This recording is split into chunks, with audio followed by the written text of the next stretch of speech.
Hi friends, welcome back to my channel tunes of life. ഇന്ന് നമ്മൾ പോകുന്നത് അതിമനോഹരമായ ഒരു സ്ഥലത്തേക്കാണ്. ഈ സ്ഥലം ഏതാണെന്നുള്ള കാര്യം എൻ്റെ വീഡിയോയിൽ മുഴുവൻ സ്കിപ്പ് ചെയ്യാതെ കാണുക, അതിൽ പറയുന്നതായിരിക്കും. ഇപ്പോൾ നമ്മൾ ആ സ്ഥലത്തിൻ്റെ പ്രധാന ഹൃദയഭാഗത്ത് എത്തിയിട്ടുണ്ട്. ഇവിടെ ഒരു ക്ഷേത്രമുണ്ട്. നമ്മൾ ഈ കാണുന്നത് ക്ഷേത്രത്തിൻ്റെ മുന്നിലുള്ള ബ്രിഡ്ജാണ്. അതിൻ്റെ സൈഡിൽ അടിയിൽ കൂടെ ഒഴുകുന്നത് കരമന ആറാണ്. തിരുവനന്തപുരത്തിൻ്റെ ഏറ്റവും പ്രശസ്തമായ ആറുകളിലൊന്നായ കരമന ആറാണ് ഈ ഒഴുകുന്നത്. നമ്മളിപ്പോൾ എത്തി നിൽക്കുന്ന സ്ഥലം അരുവിക്കരയാണ്. അരുവിക്കര ഡാം സ്ഥിതി ചെയ്യുന്ന സ്ഥലമാണ്. അതിൻ്റെ ഫ്രണ്ടിൽ നേരത്തെ ഞാൻ കാണിച്ച ഗോപുരം, ക്ഷേത്രത്തിൻ്റെ ഗോപുരം അരുവിക്കര ഭഗവതി ക്ഷേത്രത്തിൻ്റെ ഗോപുരമാണ്. സമയമാവാത്തതിനാൽ നമുക്ക് അകത്ത് പോയി ദർശനം എടുക്കാൻ കഴിഞ്ഞില്ല. എന്നാലും പറ്റാവുന്ന അത്രയും നമ്മൾ വീഡിയോ എടുക്കാൻ ശ്രമിച്ചിട്ടുണ്ട്.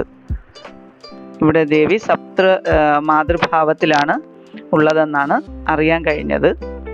ഇതാണ് ക്ഷേത്ര ഗോപുരം, പ്രശസ്തമായ അരുവിക്കര ശ്രീ ഭഗവതി ക്ഷേത്രം.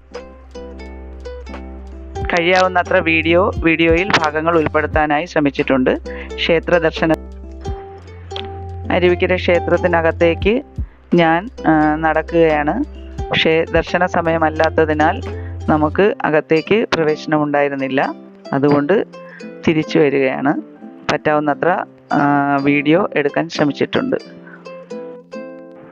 ഫ്രണ്ട്സ്, അപ്പോൾ നമ്മൾ നേരത്തെ പറഞ്ഞ സസ്പെൻസ് ഇപ്പോൾ ഞാൻ പൊട്ടിക്കുകയാണ്.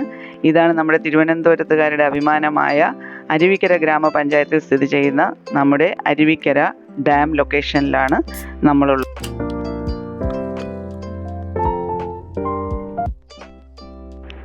മനോഹരമായ മലമുടക്കുകൾക്കിടയിൽ സ്ഥിതി ചെയ്യുന്ന ഡാമാണ് അരുവിക്കര ഡാം. തിരുവനന്തപുരം നഗരത്തിലെ ജലസേചന ആവശ്യങ്ങൾ നിറവേറ്റുന്നത് അരുവിക്കര അണക്കെട്ടാണ്.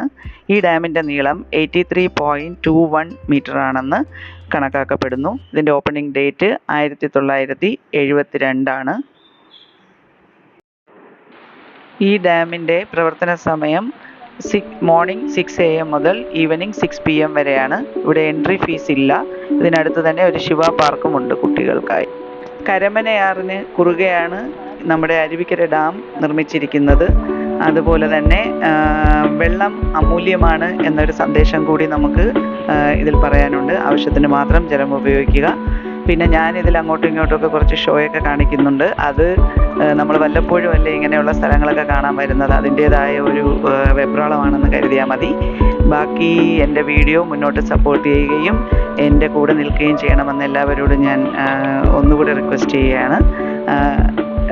ലൈക്കും സബ്സ്ക്രൈബും വ്യൂവും സപ്പോർട്ടും ചെയ്യാൻ ആരും മറക്കരുത്.